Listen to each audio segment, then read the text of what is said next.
concrete. All right, now let's look at a couple of characteristics of concrete that we want to make sure that you understand. Have them like bulleted items here. Number one, or the first one in this particular screen here.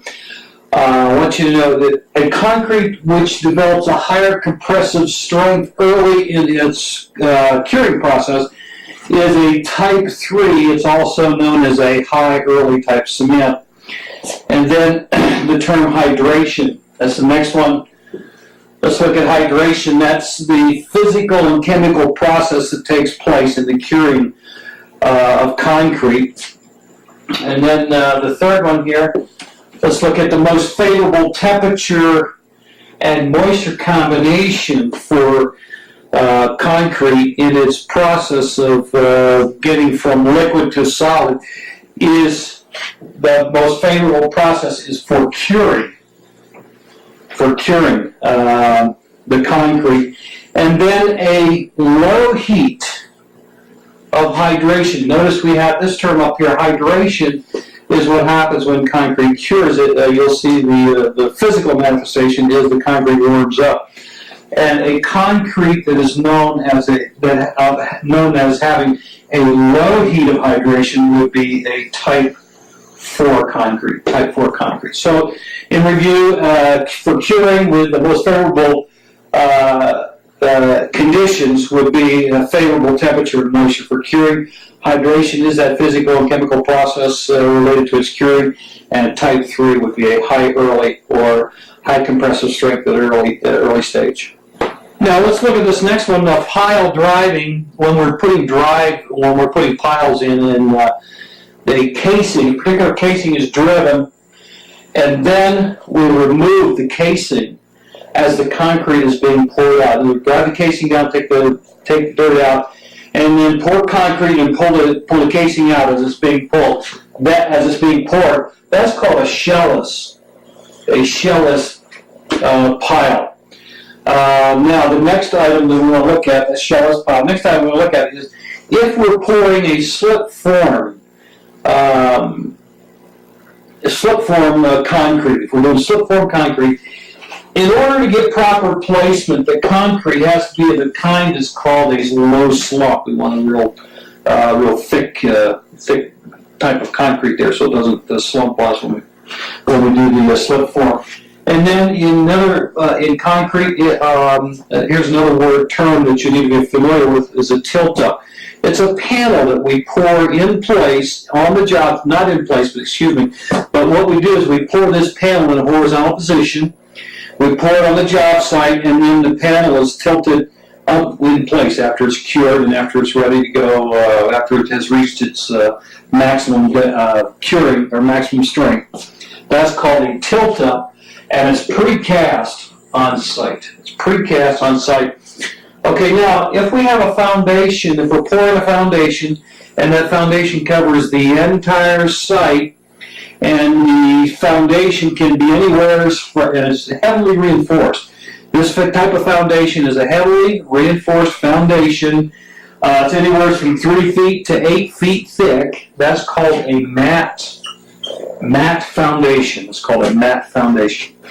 All right, now duplex nails, they're the type of nails that have a double head. Okay, come around. We would drive those nails in concrete forms so that and they would seat right up to here, and then you could take your hammer and just pull them out when you're done. So duplex nails we would typically see in concrete forms.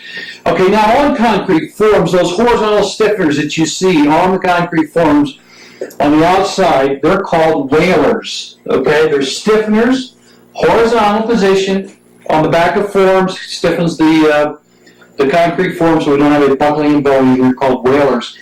And when we put fiber mesh in concrete, it does two things.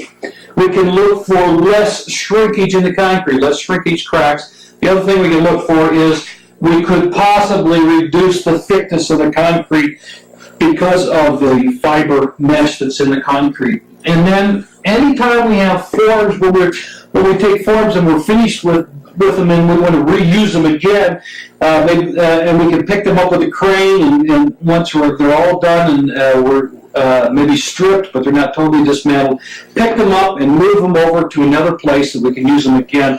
That's called gang forming. Anytime we can pick up forms and move them from one place to another, and they're all in place, that's called gang forming. G-A-N-G, gang forming. Okay, now when we're going ahead and removing, after we poured the concrete set up, and we're going to remove the forms, that process is called stripping. We're going to strip the forms, okay?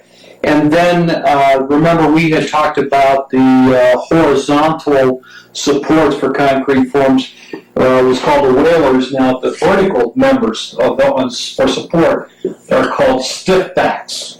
Vertical supports called stiff backs. And then in a jack shore, if we have to shore up the concrete forms when we're pouring it, jack shore is another common term for that, would be a wood support. And now, if we're going to use plastic forms for concrete, there's a couple of items that are going to, and these may make sense to you, it may just sound logical. A couple of items going to affect plastic forms. We have to be a little bit concerned about. The number one would be the temperature of the concrete at the time of placement. If it's going to be too warm, now you know that can't possibly affect the plastic forms. The other one would be the rate of placement. If we place the concrete too quickly into the concrete forms, they may have a chance to buckle. That would be the rate of placement.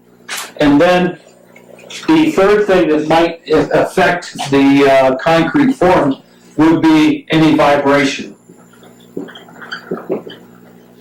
In other words, if we're going to vibrate the concrete and settle it out, if we put too much pressure on there, that's also possibly could affect the plastic forms. So plastic forms have a little bit of a couple of items there that we need to take care of. We need to pay attention to when we're using plastic forms. Okay, so stiff backs, wood support for jack shores, temperature, rate of placement, vibration can affect plastic concrete forms. Now, when you add water to an already workable concrete mixture, what you're going to do is you're going to decrease the strength of that concrete mixture. Okay? So that's adding water. All right, next.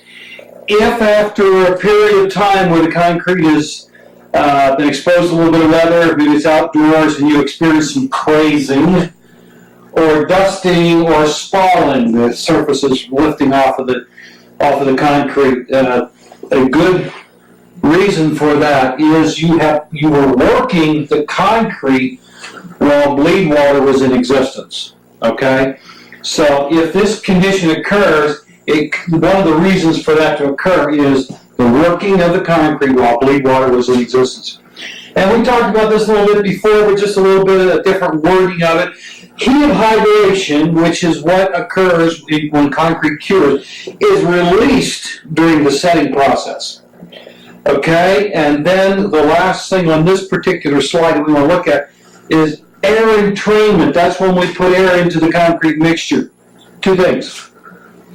One, it provides the protection from freezing and thawing. Okay, if we're going to be outdoors, the concrete is going to be outdoors subject to the weather.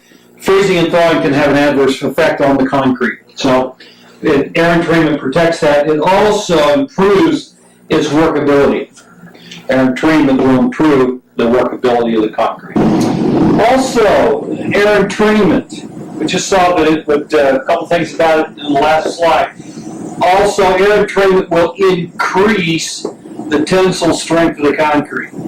Okay, and then if we were to add superplasticizers into our concrete mix, a superplasticizer, it would decrease the water needed to achieve the same workability. Decrease the water needed to attain that same workability. And then we have in here a number 11. A number 11 rebar would require a 2-inch concrete cover. Number 11 rebar. Now, how thick is that? That's 11/8. okay, or 1 3/8. 1 3/8 rebar requires 2-inch concrete cover, and then if we were to place concrete on frozen earth, we get a sad face here. Not approved. That's just not good practice, and it's never permissible to place concrete on frozen earth. When we are bull floating concrete in the finishing process, bull floating will embed large aggregates. It also will level the surface. That's the purpose of bull floating. Two things: they're embedding the large aggregates and leveling the surface. Now, if we're placing concrete in hot weather and we're experiencing shrinkage cracks or plastic shrinkage cracks, generally that's going to be due, because of the hot water, it's going to be due to a rapid water loss on the surface. That's going to cause those plastic shrinkage cracks. And then if we're going to go for a test that measures consistency and workability, it's a slump test. A slump test will measure the consistency and workability of a concrete batch prior to its placement. And then on our forms, if we want to dampen the subgrade and wood forms, perhaps we may be using wood forms on the project. If you dampen them prior to concrete placement, that may be a remedy for this hot water problem up here. It will prevent rapid water loss in the setting process.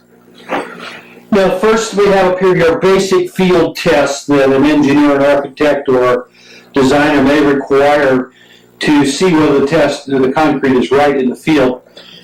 Would be the strength test, the slump test, and the air content. A test for air content. These would be your basic field tests. Now, curing compounds that you would be sprayed on the concrete to enable the curing process would be applied after the final finishing and when the concrete itself is just starting to dry, the top of it. Now, a cement content test, a test for whatever the cement content is, would not typically be a field required test for concrete. All right, now just prior to placing concrete into your forms, the forms need to be sprayed, or if they're wooden, they need to be wet or treated with some sort of a concrete releasing agent. If they're metal forms, then we spray them with oil. So the concrete, just prior to placement, forms must be sprayed. Then, actually, we need to do this one first. Prior to bull floating, we need to screed the concrete, and then it comes actually hand flouting and then hand steel troweling. But we hand steel trowel after we hand float. Bull float, then hand float, then steel trowel.